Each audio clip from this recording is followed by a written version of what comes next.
नगर तालुक्यातील निमगाव घाणा येथे मतदारांशी संवाद साधताना भाजप, शिवसेना आणि मित्रपक्षाचे उमेदवार डॉ. सुजयदादा विखे पाटील, विधानसभेचे उपसभापती विजयराव आवटी यांनी प्रचार दौरा केला।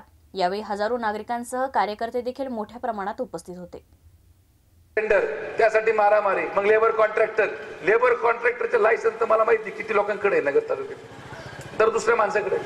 प्रश्न हा लोकांना रोजगार निर्मितीचा नाहीये, प्रश्न असा आहे की त्या ठिकाणी सुपा एमआयडीसी असेल, नगर एमआयडीसी असेल, जो मोठा उद्योग या ठिकाणी यायला तयार असेल त्याला 6 महिन्या अगोदरच आपण विचारायला हवं की तुम्ही जरा उद्योग टाकला तर तुम्हाला कोणत्या क्वालिफिकेशनचे किती लोक लागणार। त्या लोकांना आपल्या या नगर तालुक्यामधून मुलं गोळा करून त्यांना 6 महिने त्या औद्योगिक गोष्टीचं प्रशिक्षण देऊन मग त्यांना त्या ठिकाणी नोकरी लावणं हा एक विचार आहे जो मी या ठिकाणी पूर्ण करून दाखवणार। नाहीतर विकास चालू आहे आणि एमआयडीसी आली कंपनी, अरे आहे तर लोक पळून चाललेत, कोण येणार आहेत? एवढी जर दहशत असेल, एवढी जर दमदाटी चालत असेल तर कसा काय नगरचा विकास होणार? आणि म्हणून तुम्हाला शेवटची संधी, या दहशतीला जर आपल्याला बाहेर काढायचं असेल, आपला हा नगर जिल्हा जर दहशतमुक्त करायचा असेल तर तुम्हाला डॉ. सुजय विखे पाटील शिवाय पर्याय नाही, हे तुम्हाला मी आवर्जून सांगतो। आणि म्हणून या भाषणामध्ये प्रत्येक वेळेस सांगतो, जसं देश सुरक्षित ठेवण्यासाठी नरेंद्र मोदींची गरज आहे, जर देशाला सुरक्षित ठेवण्यासाठी नरेंद्र मोदींची गरज आहे, तसं नगर जिल्ह्याला सुरक्षित ठेवण्यासाठी डॉ. सुजय विखे पाटलाची गरज आहे, हे लक्षात ठेवा। किंवा तुमच्या सुप्याकडे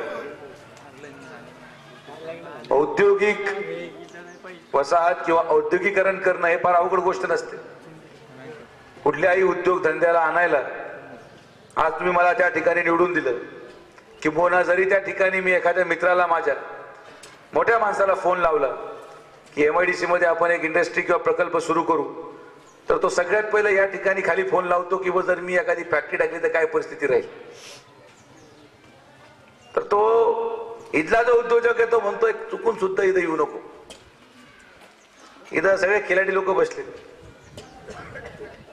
आणि मग अशा परिस्थितीमध्ये हा विश्वास जनतेला द्यायची गरज नाही की एमआयडीसी विकसित होईल, हा विश्वास या ठिकाणी उद्योजकांना देणं गरजेचं आहे की तुम्ही विकसित करा, आम्ही तुमच्या पाठीशी आहोत। जनतेपुढे भाषण करून की या ठिकाणी एमआयडीसीचा विकास करू, असं करू तसं करू म्हणून आवडी साहेब मी नवा फॉर्म्युला काढला।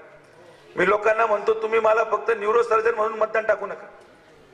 न्यूरोसर्जन म्हणजे या नगर जिल्ह्यामध्ये असे असंख्य डॉक्टर आहेत, डॉक्टर जनते पण आहेत, त्यांना उभं करा लोकसभेत। डॉक्टर म्हणजेच लोकसभेला उभं राहायला पात्रता पूर्ण होत नाही।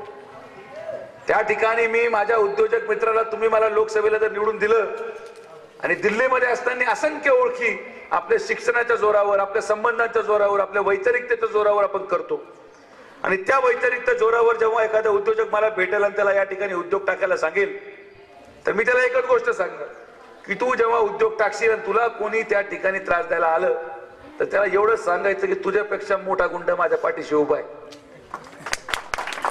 ज्याला त्याला तसंच उत्तर द्यायला सुद्धा नेते समर्थ पाहिजे, नाही तर आपण गपचूप बसलोय, आपल्याला फोन आला तर खासदार पहिल्या गाडीवरून पळून गेला घाबरून, त्याचा काय उपयोग आहे? या ठिकाणी उद्योजकांना सुरक्षित पाहिजे, सुरक्षा पाहिजे, आणि ती जबाबदारी या ठिकाणी असणाऱ्या खासदाराची आहे। आता हेच जर भाषण समोरच्या उमेदवारांनी केलं तर लोक हसायला लागतील।